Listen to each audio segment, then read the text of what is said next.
This move establishes central pawn control and opens diagonals for the queen and bishop, aiming to develop pieces actively and prepare for further pawn advances or strategic maneuvering. This move, the Indian defense, immediately challenges white's central pawn and aims to develop pieces harmoniously, preparing to strike back at the center later. This move establishes central control and prepares to challenge black's knight, often leading to a Queen's Indian or Nimzo Indian formation depending on black's response. This move prepares to develop the king's bishop and can lead to various solid defenses like the Queen's Indian or Nimzo Indian, controlling the center and potentially fianchettoing the bishop later. This move develops a knight to its natural square, reinforcing the central pawn on d4 and preparing for kingside castling, a standard move in many queen's pawn openings like the Queen's Indian or Nimzo Indian defense. This move commits to the Queen's Indian defense, aiming to control the d4 square and develop the queenside bishop to a powerful long diagonal. This move prepares to fianchetto the kingside bishop, aiming to control the long h1a8 diagonal and support the central pawn push, aligning with the principles of modern fianchetto openings like the Catalan. This move, Ba6, immediately challenges white's queen and disrupts white's intended kingside fianchetto development by forcing an exchange or retreat, potentially opening the c-file for black's rook. Developing the bishop to a6. Black intends to exchange white's well-placed knight on c3, disrupting white's pawn structure and potentially weakening the queenside. So b3 prepares to reinforce the c4 pawn and allow the light-squared bishop to develop to b2, where it will support the center and the queenside. This move immediately challenges white's central pawn structure and forces a decision, aiming to disrupt white's planned development and potentially gain a tempo. This move develops the bishop to a square where it can be defended by the pawn and potentially challenge black's fianchettoed bishop on a6, while also preparing to castle. This move develops the bishop to a natural square, preparing to castle kingside and connecting the rooks after castling. This move develops the bishop to a more active diagonal and prepares for castling, fitting into the general plan of rapid development characteristic of this Queen's Indian setup. Castling kingside achieves immediate king safety, a fundamental opening principle, while preparing to connect the rooks and bring them into the game. White completes king safety, preparing to connect the rooks and potentially target the queenside pawns or centralize pieces. This move aims to challenge white's central pawn structure, opening lines for black's pieces and potentially creating an isolated queen's pawn for white. This knight centralization on e5 aims to disrupt black's pawn structure and prepare for a potential kingside attack, while also eyeing the d7 pawn. This move solidifies the central pawn structure, preparing to challenge white's knight on e5 and potentially develop the queen's bishop. This move actively develops the bishop to a square where it supports the center and eyes the d5 pawn, preparing to contest the d-file and potentially exert pressure on black's central pawn structure. This move develops the knight to a more active square, eyeing the central squares and preparing to reroute to f6 or g5 if opportunities arise, while also supporting a potential c5 advance. This exchange simplifies the position, leading to a Queen's Indian defense structure where white gains a structural advantage by creating doubled pawns for black on the c-file and potentially aiming for central control. This recapture clarifies the pawn structure and opens a line for black's rook to potentially activate on the d-file. This knight maneuver to d2 aims to support a future e4 pawn advance, contesting the center and potentially opening lines for white's pieces. Developing the rook to the c-file prepares to contest control of the open file, potentially leading to pawn breaks or tactical opportunities against white's queenside. This move 13. e4 boldly challenges black's central pawn structure and aims to open lines for white's pieces, potentially creating attacking opportunities on the kingside or in the center. This move aggressively challenges white's center by expanding on the queenside, aiming to create dynamic play and potentially undermine white's pawn structure. This move reinforces the e4 pawn, preparing for potential pawn breaks like e5 and supporting the advance of the d-pawn in the center. This move captures a pawn, temporarily sacrificing material to open lines and attack white's central pawn structure, aiming to exploit the king's knight's absence. This pawn capture opens the b-file, creating dynamic counterplay and forcing black to defend the threatened pawn on c4, while white prepares to centralize the knight further. The knight repositions to b6, eyeing the c4 pawn and preparing to contest the open d-file if it is reopened. Capturing on c5 opens the c-file for your rook and offers a dynamic pawn structure exchange, aiming to exploit the pawn weaknesses that may arise for black. Black recaptures the pawn on b5, opening the c-file for potential future action and challenging white's central control, while also solidifying the queenside pawn structure. This move opens the c-file for the rook, aiming to pressure black's pawn on c5 and potentially coordinate with other pieces on the queenside. This move develops the bishop to an aggressive outpost, putting pressure on white's queenside and preparing to challenge the light-squared diagonal. This rook repositioning aims to connect the rooks and prepare for central pawn play, potentially supporting the e4 pawn or challenging the d5 square. The knight's excursion to a4 aims to disrupt white's queenside pawn structure by targeting the c3 pawn, while also preparing to redeploy to a more active square like c5 if white plays carelessly.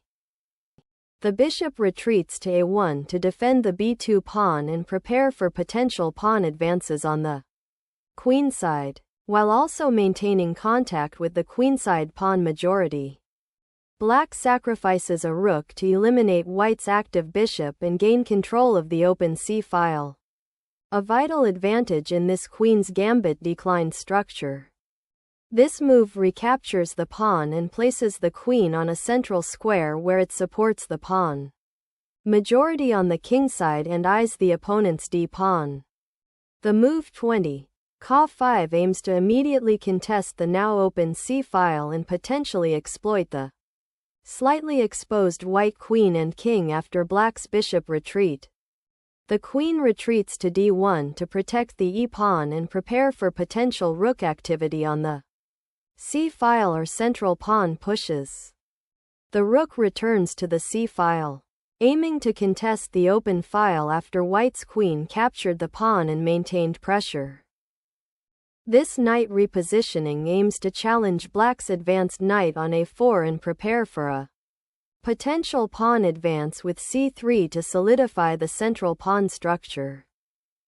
This move repositions the queen to a more active square, aiming to contest the crucial central squares and potentially create tactical threats along the now semi-open a-file and the queenside. This pawn sacrifice on d5 opens lines for white's pieces and aims to disrupt black's coordination, particularly by attacking the c-pawn and potentially creating a passed pawn on the d-file. This pawn break is a critical decision that opens the e-file for white's rooks and potentially leads to a complex pawn structure where black must defend the d5 pawn carefully. This exchange of pawns on d5 opens the e-file and creates a passed pawn for white, forcing black to commit their pieces to its defense. This move brings the knight to an outpost on c3, attacking white's rook on c2 and creating tactical threats while simultaneously blocking the advance of white's d-pawn.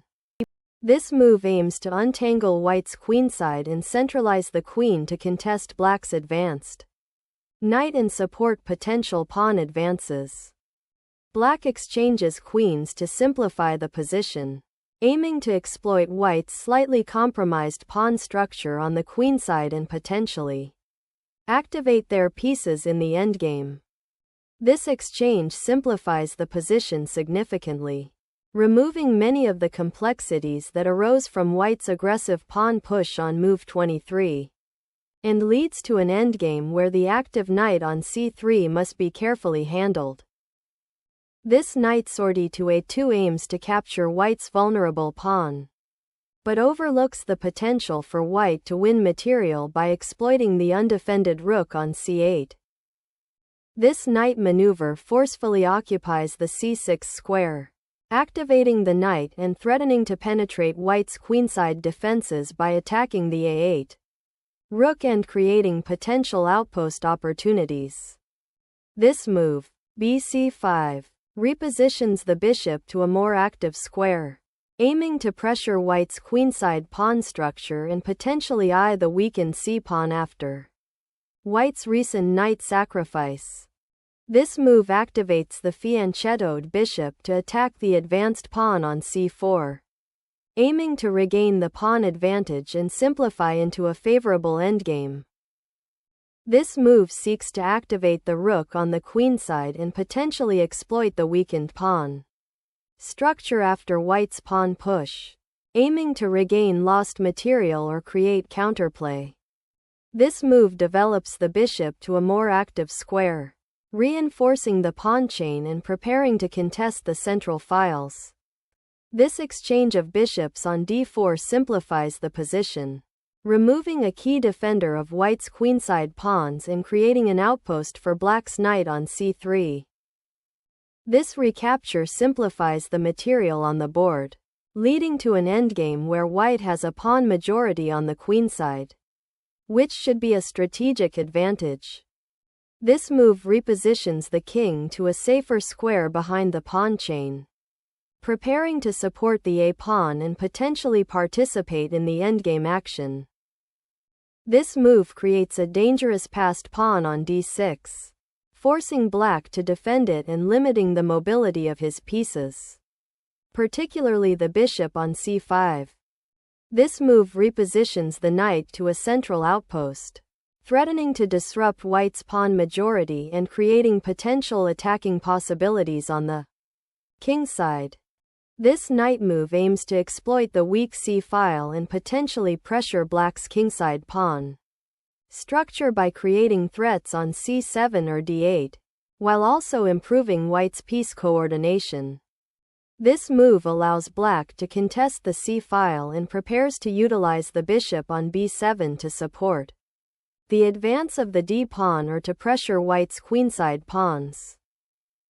The bishop repositions to g2 to defend the knight on c6 and eye the kingside, preparing to exploit potential weaknesses if black's pieces become incoordinated. The rook moves to the open e-file, aiming to contest control and potentially activate the piece for future attacking or defensive purposes. This move repositions the knight to a more active square, potentially attacking the c-pawn or supporting a subsequent pawn advance while also maintaining central influence. This pawn push aims to disrupt white's knight outpost on e5 and potentially create a protected passed pawn on f6 if the exchange occurs. This move activates the passed pawn, forcing white to defend and potentially creating opportunities for black to reposition their pieces or launch a counterattack. The rook on d8 is centrally placed, contesting the crucial d-file and preparing to challenge white's passed pawn on d7, which is currently supported by the knight on e5. This move is a decisive material grab that exchanges a bishop for a knight in a way that simplifies into a winning endgame for white by picking up black's critically weak a-pawn. The capture on e5 is a principled recapture, aiming to regain the sacrificed pawn and simplify the position. although it opens up the bishop on g2 to a more active role on the a1-h8 diagonal. The move *bc6** continues to contest the critical d7 pawn, aiming to solidify white's control over the d-file and restrict black's bishop's activity. The king's relocation to e7 aims to centralize and defend the vulnerable pawns on the kingside, preparing for potential exchanges and king activity in the endgame. This move sacrifices the bishop to eliminate black's active king's pawn and create a passed pawn for white, aiming to disrupt black's pawn structure and gain positional advantage. The recapture of the pawn with the knight aims to simplify the position, relieving pressure on the a-pawn and creating a more balanced material situation, although it relinquishes the initiative to white's king's side majority. This move initiates a decisive sequence, forcing the black king into a vulnerable position and preparing to recapture the bishop with a significant material advantage. The capture of the knight is forced due to the immediate threat of the pawn promoting, and accepting the pawn further weakens white's pawn structure by creating an isolated pawn on d6. This rook endgame presents white with a clear material advantage and an active rook, positioning for a successful pawn promotion and eventual win. This is the king's Indian attack reversed. Black's king now ventures out to a more active square, aiming to support the d-pawn and potentially participate in the fight for the central squares. This move initiates an attack on the vulnerable kingside pawn structure, aiming to exploit the exposed black king by creating threats along the h-file. This move shores up the king's position on the h6 square, preventing immediate threats and preparing for potential pawn advances on the kingside. The rook now activates to the 5th rank, creating threats against black's king and pawn structure while also preparing to defend its own king if necessary. The rook moves to the open a-file, aiming to support its pawns and potentially create counterplay on the queenside while white's king is still somewhat exposed. White's rook aggressively moves to the 7th rank, preparing to support the advanced d-pawn and potentially penetrate black's position on the queenside. The rook maneuvers to a6 to prepare to advance, aiming to support the pawn on b5 and potentially create counterplay along the c-file. The rook moves to a2, preparing to contest the open a-file and potentially create threats against black's kingside after castling. This move aims to prepare for the advance of the a-pawn, potentially creating a passed pawn and forcing white to commit their rook to the 2nd rank. The move kf1 is a sensible defensive maneuver, aiming to centralize and protect the king, which has become slightly exposed on the h1a8 diagonal after black's rook maneuver. This move aims to advance the passed pawn and create attacking chances on the queenside, potentially disrupting white's king safety or creating a passed pawn of its own. The king now moves to a more active central square, preparing to support the potential pawn push and participate in the endgame by potentially controlling key squares.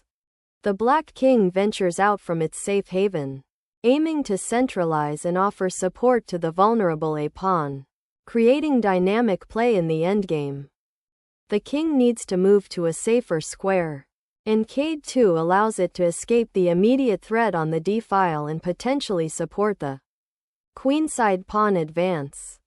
This move creates a passed pawn that will advance to the 7th rank, forcing white to decide between capturing it or defending their king. The king advances to c1 to support the a-pawn and prepare for potential pawn races on the queenside. The king's foray to d4 is an aggressive maneuver aiming to exploit white's weakened kingside pawn structure and potential king safety issues, seeking to activate the monarch and create counterplay. This move aims to reinforce the central pawn structure and potentially prepare for a kingside advance, though it weakens the king's safety and could be met by black's advancing pawns. The move 49, k4 aims to activate the king, centralizing it to participate in the endgame battles and potentially support pawn advances or defend against white's passed pawn. The move aims to reposition the king to a safer square, centralizing it to support the pawn endgame and potentially prepare for further action on the queenside. This move is a critical check, forcing white to react and potentially gain time or improve black's rook placement on an open file. This move tucks the king away from the central files and potential checks on the dark squares, preparing to potentially bring the rook into play along the second rank.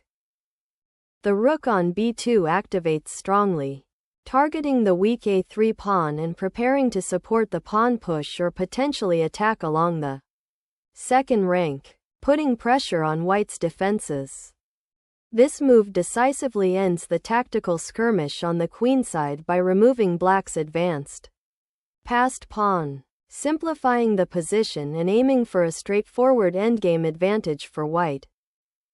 With the rook now active on the 7th rank, black aims to create counterplay by attacking white's king and potentially creating a passed pawn.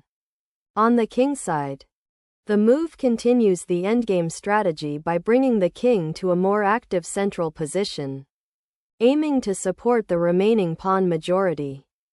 The rook now targets the critical 7th rank, aiming to create threats against white's king or support its own king's safety as the endgame unfolds. This move aims to consolidate the rook on the 6th rank, controlling key squares and preventing the black king from activating further. The black king ventures too far from its defensive shelter, opening itself to tactical threats and potentially allowing white's rook to become more active on the open file. This move aims to centralize the rook and prepare to support the kingside pawn push, potentially creating a passed pawn or forcing concessions from black's king. This pawn push aims to create a passed pawn on the queenside, but it weakens the king's pawn structure and requires careful defensive coordination to avoid tactical opportunities for white. The rook maneuvers to a6, aiming to control the 6th rank and pressure black's kingside pawns while preparing for potential pawn advances. With the king potentially exposed, black seeks to advance the g-pawn to create a shield and potentially open lines for counterplay. The rook captures the pawn on h6, creating a passed pawn on the h-file and simplifying the endgame into a winning material advantage. For white, the rook's advance to g2 aims to support the king in the center and potentially prepare for further kingside activity or a defense against black's passed a pawn. This move forces the black king to move, creating an exposed position for it and allowing white to pursue the king and potentially create mating threats with the rook. The black king is migrating towards the queenside pawns, seeking to protect them and potentially create counterplay. This pawn push is a dynamic attempt to create a passed pawn and disrupt black's king's safety, aiming to exploit the open lines and weak squares on the kingside. The king continues its dangerous journey towards the queenside, aiming to exploit the open files and potentially create a passed pawn, while black's king remains exposed to checks. This endgame hinges on the king's activity. kc1 aims to centralize the king, preparing to support the passed pawn or defend against black's counterplay. The king's active participation in the endgame is crucial for both attack and defense, and your king is now well placed to support the pawn push and control central squares. This move repositions the king to a more active central square, aiming to support the advanced passed pawn and potentially participate in the endgame attack or defense. The move capitalizes on white's king being exposed and allows the black king to advance into the center, aiming to support its remaining passed pawns and create counterplay against the compromised white position. With white's king finally secured on the e1 square, the immediate priority shifts to consolidating material advantage by activating the remaining pieces and preparing to advance the passed f-pawn to support the kingside majority. This move advances the king towards the remaining pawns, aiming to support their promotion and create a decisive passed pawn on the queenside. This rook maneuver targets the vulnerable pawn structure on the kingside, aiming to create a passed pawn on the h-file and consolidate the advantage. This pawn push aims to create a passed pawn, which becomes very dangerous in the endgame, especially with the opposing king forced to defend it. The rook now aggressively supports the pawn's advance on the kingside, aiming to create a passed pawn and pressure black's king. This move aims to create a passed pawn on the kingside by supporting the pawn advance with the rook. But it overlooks that white's rook can now move to an open file and attack the pawn directly. The king's active centralization in the endgame is crucial for supporting passed pawns and coordinating defense. And moving to e2 prepares to advance the king towards the critical central squares. The current move, re4+, forces white's king to a less active square and prepares to capture the pawns on the kingside, aiming to simplify into a winning endgame. This king move is essential for consolidation, aiming to centralize and prepare for potential opposition maneuvers in the endgame's pawn race.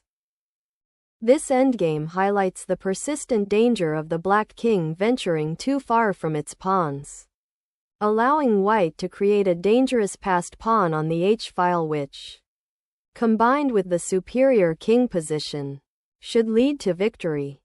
This rook move prepares to support the advancing kingside pawns, aiming to create a passed pawn or exploit the newly created space for a decisive attack on black's vulnerable king.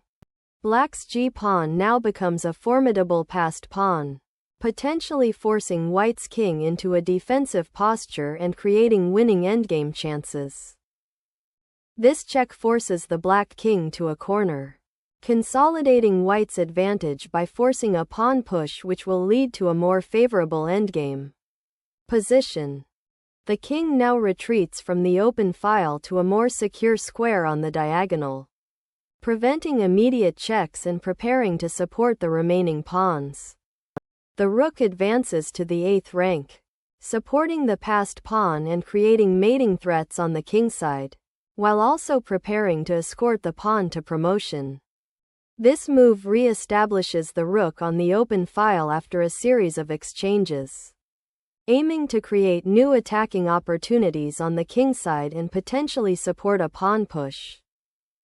The king's advance to e2 aims to centralize the monarch, preparing to support the passed pawn and potentially join the fight on the kingside to defend the vulnerable king.